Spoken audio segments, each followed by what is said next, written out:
bukti kerajaan betul-betul peka dengan keperluan sebenar rakyat di kampung. Tahun depan kita yakin ekonomi berkembang, insya-Allah kukuh antara 4.5 hingga 5.5%.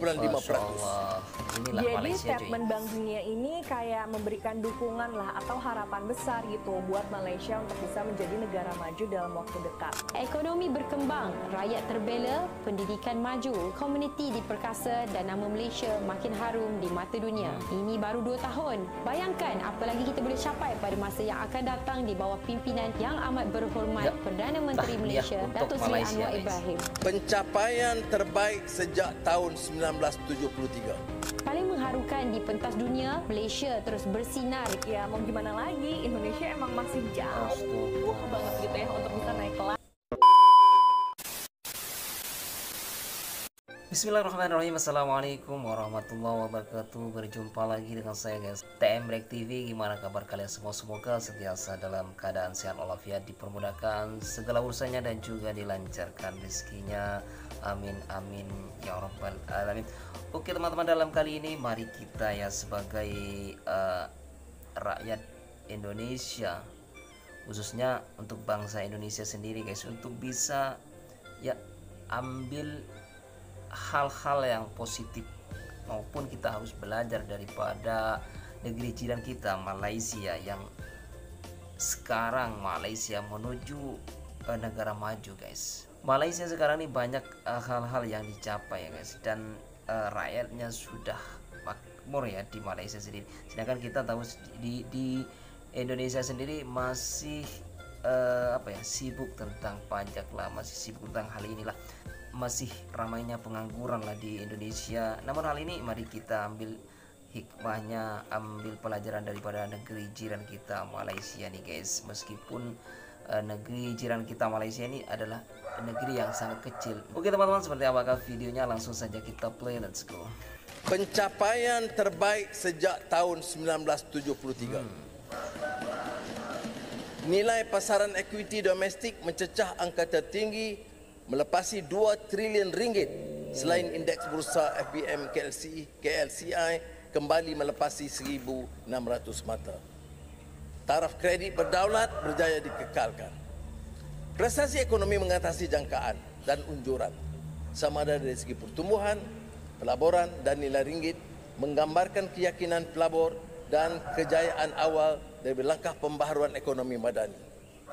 Dengan itu, KDNK 2024 diunjur lebih kukuh antara 4.8 hingga 5.3% ketimbang 4 ke 5% sebelumnya.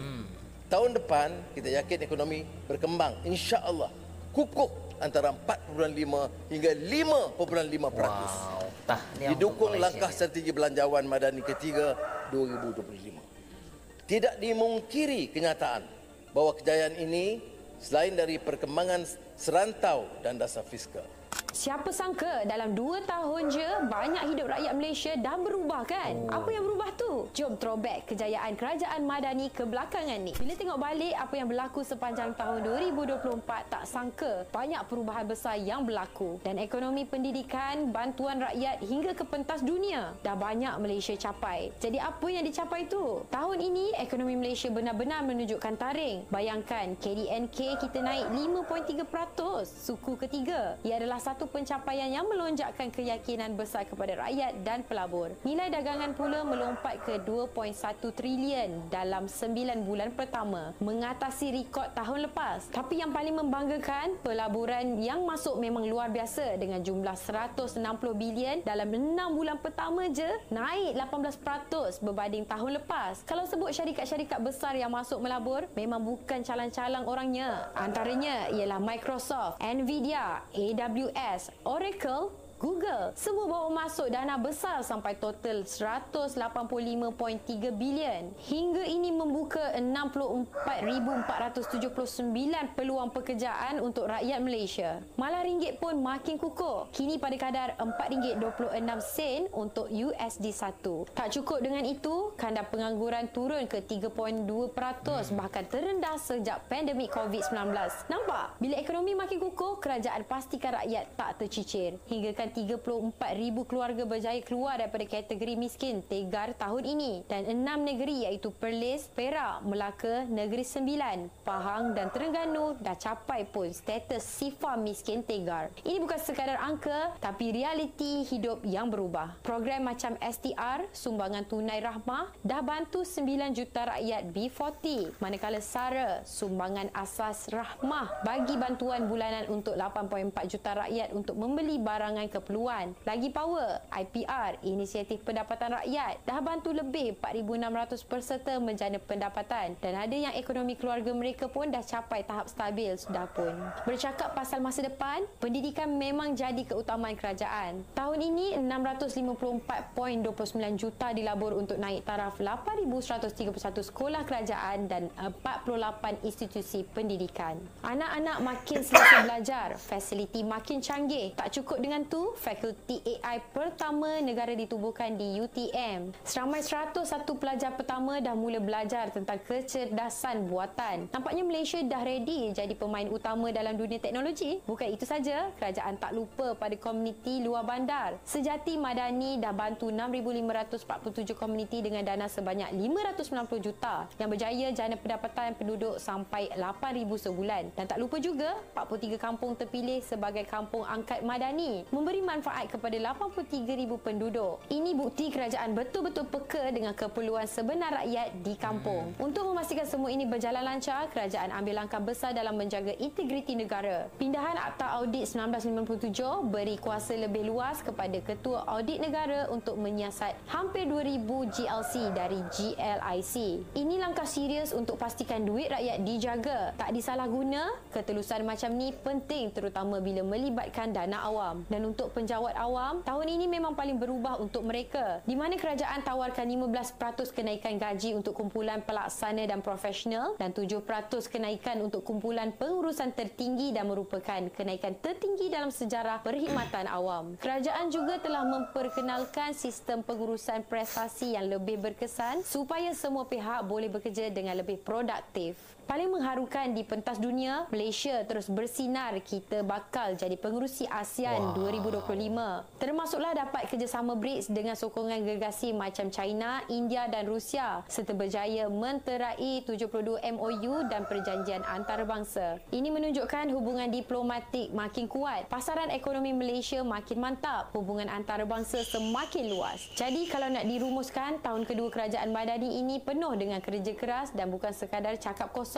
Ekonomi berkembang, rakyat terbela, pendidikan maju, komuniti diperkasa dan nama Malaysia makin harum di mata dunia. Ini baru 2 tahun. Bayangkan apa lagi kita boleh capai pada masa yang akan datang di bawah pimpinan yang amat berhormat Perdana Menteri Malaysia, Datuk Seri Anwar Ibrahim. Sekali lagi tahniah Kerajaan Malaysia, tahniah Kerajaan Madani. Kalau media sosial sih lagi rame ya soal kabar Malaysia yang katanya mau mendeklarasikan diri sebagai negara maju di tahun 2025. Emang bener ya? Coba ya kita telaah dulu faktanya kayak gimana. Soalnya nih ya, netizen plus 62 mana sih yang nggak heboh saat tahu negara tetangga yang baru merdeka di tahun 1957 atau 12 tahun lebih muda lah ya daripada Indonesia sudah yakin banget gitu mau naik kelas dari negara berkembang menjadi negara maju atau high income nations di tahun 2025. Cuman coba ya kita flashback lagi deh ke belakang gitu ya, dimana ada pemberitaan internasional di tahun 2021 yang bilang pemerintah Malaysia ini memang sudah menargetkan untuk bisa menjadi negara maju di tahun 2030. Terus di tahun yang sama ya, tapi di akhir tahun 2021 itu ada Perdana Menteri Malaysia pada saat itu yang sekarang sih udah jadi mantan Perdana Menteri Malaysia, namanya Ismail Sabri Yaakob. Itu bilang kalau target untuk menjadi negara maju Malaysia dipercepat lagi jadi tahun 2025. Dan pas banget gitu di tahun yang sama, di tahun 2021 juga Bank Dunia itu merilis sebuah artikel yang bilang kalau Malaysia memang mempunyai potensi yang besar untuk bisa menjadi negara maju antara tahun 2024 hingga 2028. Tapi catatannya harus meningkatkan kualitas, inklusivitas dan juga keberlanjutan pertumbuhan ekonominya. Jadi statement Bank Dunia ini kayak memberikan dukungan lah atau harapan besar gitu buat Malaysia untuk bisa menjadi negara maju dalam waktu dekat.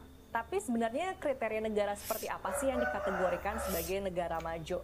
Nah, itu juga sudah dijelaskan ya oleh Bank Dunia yang datanya terupdate di tahun 2023 bahwa ada 4 kelompok negara yang disesuaikan dengan Gross National Income atau pendapatan nasional bruto atau singkatnya adalah PNB per kapita. Nah, yang pertama adalah negara dengan pendapatan per kapita yaitu 1.145 dolar Amerika Serikat yang masuk ke dalam negara berpendapatan rendah.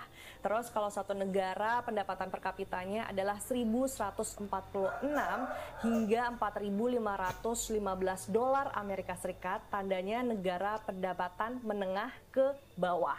Kalau misalnya suatu negara pendapatan per kapitanya adalah 4.516 sampai 14.000 dolar Amerika Serikat, itu tandanya sudah negara berpendapatan menengah ke atas. Dan kalau suatu negara pendapatannya sudah lebih dari 14.000 dolar Amerika Serikat, artinya itu adalah high income nations atau negara berpendapatan tinggi ya. Kalau sudah menjadi high income nations, tandanya ya udah jadi negara maju gitu. Yang dimana kualitas atau standar kehidupan masyarakatnya itu udah tinggi dan selain itu pertumbuhan ekonominya juga sudah merata. Tapi kalau untuk sekarang nih ya, baik Indonesia maupun Malaysia itu sebenarnya masih dalam kategori yang sama menurut Bank Dunia, yaitu masih sama-sama dalam kategori negara berpendapatan menengah ke atas atau upper middle income gitu ya, yang artinya masih sama-sama sebagai negara berkembang juga gitu, baik Indonesia maupun Malaysia. Cuman yang membedakannya adalah pendapat. Oke teman-teman semuanya, terima kasih sudah menonton video ini. Saya TM Rektivi undur diri. Wassalamualaikum warahmatullahi wabarakatuh.